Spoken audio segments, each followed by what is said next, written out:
going on, guys? This is Jacob with H.I.T, and today is the end of the first week of high intensity training. So I give a little recap. The first week consisted of the first high intensity training of chest and back with 4 days of rest. First day of rest, I didn't do anything. Second day, I jogged 1.5 miles at a conversational pace. Third day, conversational pace, 1.5 miles jog as well. Fourth day, rest, didn't do anything. And then after the 4 rest days were up, I did legs and abs. Currently, I'm on my second day of rest after legs and abs, and I've already uploaded those videos, so they're available. So I did a physique check a couple of days after I started, because I'm still trying to figure out really how to upload videos and edit them, which I don't do much editing, which is neither here nor there. But so instead of doing it on the first day, it was a couple of days after. Either way, I'm going to make an attempt to give a weekly checkup, physique check, and now as far as diet goes, which I believe that's going to be a big factor in whether I see any improvement in the next 28 days or 5 weeks now that I might have left in my trip at work, if I decide I want to ride over either 3 weeks or 5 weeks. Either way, if I stick with the diet that I've been working with, that's probably going to be the determining factor. If I lose any weight, but also if I see any muscle definition. So it's going to be kind of hard to gauge whether or not the training has done anything physically from a physique standpoint, or I could be wrong, but that's kind of what I'm thinking right now. So I think it'll be more of a fat loss to show what little bit of muscle I have, which I think that'll be a pretty big deal if I can see change within 28 days at least in that. That'll give me a boost mentally. So the daily diet has been pretty well consistent. The first day or two I was on the boat, we didn't have the things that I wanted, because we just got on the boat and the cook didn't have a chance to put in a grocery order. But when he did put one in, I asked if he would order a few things. So daily, I wake up at 11 o'clock in the morning, or at 10:30, and I'm on watch or ready to work by 11. I relieve my counterpart by 11, and then I work till 5. He gets woke up at 4:30 and relieves me by 5, so I get off watch at 5. Or if he relieves me between 4:30 and 5, I get off then. But it's 6:30 at night right now, and I don't sleep on this off watch too good. But so from 11 in the morning to 5 in the evening, if I have time, which a lot of times I don't because I'm hooked up running around. I'm either dealing with the tow or dealing with things on the boat. I'm trying to stay pretty busy. There's a lot of stuff to do, a lot of things to keep up on, especially if you want to try to improve upon the boat. But if I have time in between there, I will eat a cinnamon raisin bagel, 2 boiled eggs, a little bit of honey, half an apple, and then so that's kind of the first meal, and that's if I have time. Now, even if I don't have time, really, I'll still get my supplements in. I take 2 1-a-day Ben's vitamins, the gummies, and then I drink a scoop of Jocko greens with 8 ounces of water, and then after I drink the greens down, I go ahead and set up my Jocko protein for the night, which I'll go more in depth about what I do as far as supplements go in another video. But so I'll make sure I get those 2 things in, at least the vitamins and the greens. And if I don't eat between 11 and 5, just because I'm running around so much, I can definitely feel it, and I'm really hungry whenever 5 o'clock does roll around and I'm off watch and I actually have time, not occupied with other things. Then I'll go ahead and eat my bagel and the apple and boiled eggs, or kind of like last night. That's what I did. It was after 5 o'clock before I could get to that, and then I spent a couple of hours cleaning my room. That's what I was doing when I was off watch. I couldn't quite remember. I had to get my room straightened out. But so I did that, and then I went and ate, which is normally my second meal, chicken breast, sometimes blackberries, sometimes half an apple or a banana, and then I actually had a sweet potato last night. But so most of the things I eat are the same. So mainly boiled eggs, bagel, blackberries, half an apple, banana. I'll cycle through all that, and chicken, and then at night, whenever I come on watch at 11, usually throughout the night, if I get a little hungry, between 11 and 5, I'll eat maybe a banana, sometimes half an apple. You know, that's a consistency, I guess. You know, there's a pattern there where I eat a lot of those same things. The sweet potatoes, I just found out the other day you can cook them in the microwave. I didn't know that. Usually I make them in the oven at home, but my cook told me you can make them in the microwave, so I did that last night. But the sweet potatoes are more of like a sweet craving fulfillment for me. So if I really crave something sweet, then I'll eat a sweet potato. But the whole idea with what I just said is I want to stay pretty low on my calories, not really too concerned with macros, which I'm sure that's a cardinal sin when you're talking about trying to gain muscle. Right now, I thought the other day that I didn't really have an idea of what I wanted to do. I didn't really have a set goal in mind, but I think right now I want to cut body fat, get my body fat percentage down, and while lifting, I'm not expecting to gain any muscle mass. However, if I do, that'll be a plus.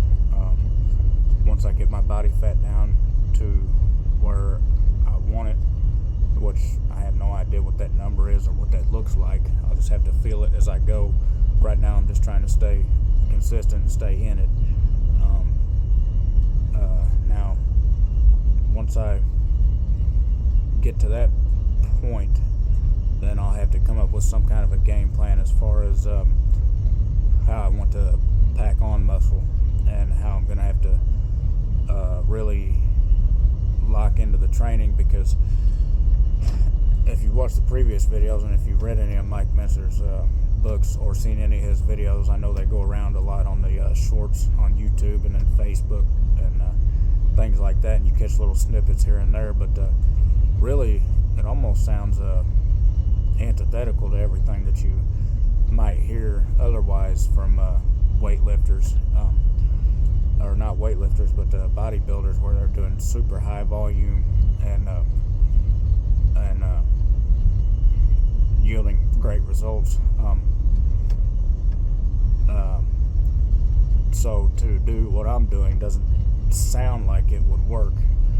Although if you read into a lot of what Mike said, the more I read into it, the more it made sense to me about your body having a limited recovery ability, and when you're lifting and you lift as intense as you can, you you dip into your body's limited reserves and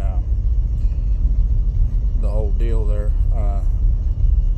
So I really got to try to make every workout count.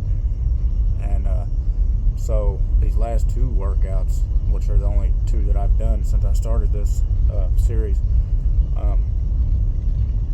both times I made a miscalculation on the weight, and I didn't get the rep range that I wanted, which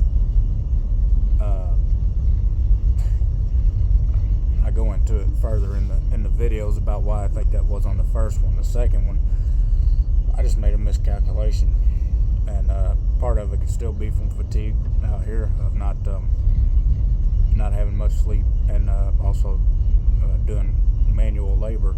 I'm sure that helps, or doesn't help. But either way, not to make excuses or anything. Just learning, trying to get a bead on where I need to start out with on weight with the different exercises, and not try to let the ego get involved, because that's one thing that I've noticed is that doing this, it feels like you've only got one set, so it's like, and there's nobody, I mean, whoever's watching this video, obviously they're watching, but there's nobody in the room with me watching me whenever I'm doing this weight, and I really don't care what people think about me on how much weight I lift, but in my head I'm thinking, wow, I really think that I can do more than what I'm doing. So I feel like I'm not where I should be on that, but as I heard a guy say at one time, I can't remember the guy's name. I've heard a couple of people say it, but they say, you know, your body doesn't know what weight is, so it knows how it feels, which that really resonated too. That made a lot of sense, because if you think about it, if you go from a let's say bench press, if you got a guy that can bench press 700 pounds, do you think that he can dumbbell press 350 pounds in each hand? I don't think so.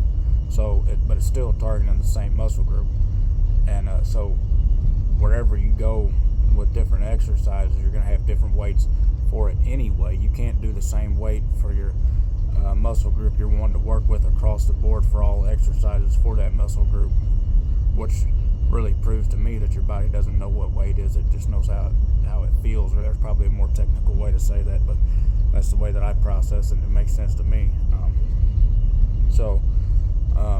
Really, a couple of big things I've learned over the last week is one is trying to get a bead on the weight that I need to do whenever I do these exercises, and also I tried out monkey feet for the first time to do leg extensions with, and that was a really eye-opening experience, just learning something new, which I've been here before with working out here or dealing with things at the house. I mean, when you first start something, you feel like you feel like a child. You feel like you don't even have your feet up underneath you yet. You're still crawling, which is another thing that I've learned over time, is that if you just keep doing something, you don't even have to be good at it, but if you keep doing it, and of course you got to have at least the intelligence to catch on to what you're doing to make it work for you. But even if you fall back here and there, if you just keep doing what you're doing, eventually you get to a point where you can have a pretty good idea of what you're doing and how to structure a framework around it. So that's kind of what I'm doing here, just feeling things out. So the weight and the monkey feet was a big deal. Also, since I've been keeping my diet consistent and not eating like a hog, I feel a whole lot better. Mentally, I feel great. I feel clear, focused, and I think that some of that's got to do with the diet, and also I think it's got something to do with the supplements that I take, which I don't take many, but like I said, I'll get into that in another video. But so ready for week 2. So I got 2 more rest days, and then the 3rd training in the 4 training cycle will be shoulders and arms, and then 4 days of rest, and then legs and abs again, which is the same as the 2nd training, and then I'll start the cycle all over again. So that's kind of the deal for the last week. So now I'm gonna do a physique check, see where we're at on that, and then next week do a physique check, next week do a physique check, and I might have the days mixed up here and there. Days seem to run together quite a bit out here, especially with the sleep schedule and the work balance, but really enjoy making these videos. And I seen that I had a subscriber today, Ben Miracle I believe was his name, and appreciate that. And then I had a comment on a video. I can't remember the guy's name, but I appreciate that as well. Yeah, just learning. Now, you know, I feel like if you have a title to a YouTube page, or you know, if you're really promoting something or putting it out there, then you should be behind it, and you shouldn't do it just because that's the thing that's going on right now. So as far as the title, Hit Stop, I really do believe that this training will yield results. Just the fact of Mike Menser and what I've read, and I've seen some seminars that he would hold when he was still living. And also another guy that really caught my eye was I believe his YouTube page is or I keep calling it page, YouTube channel, I believe it's Mr. America Heart, and he was a natural bodybuilder, and I believe he's 58 or 59, and he's in great shape still, and he won I should probably write these things down when I go to talk about them, but I don't know that I'm going to talk about them when I do. So he won some competitions. I don't know what the correct names for them are, but he kind of opened my eyes to the whole deal, and he's got a YouTube channel, so he's got a lot more information than I do, and he's actually lived it for a number of years. As far as I know, his whole bodybuilding career was high intensity training, and I want to say he said he strayed away from it for a little while. I don't know if he took a hiatus or if he went to high volume or what he did, but he came back to it, and he talks about it, and so it I just got a good feeling about it, and I might need to make some adjustments and tweak some things and really lock in, and I'm sure as time goes on I will get better, learn and grow, and I'll take suggestions. I'm not above taking any suggestions, but I really do believe in the philosophy of high intensity training. So we'll do the physique check now, and let's see, I think my next video will probably be on supplements. Probably be a good time to do that.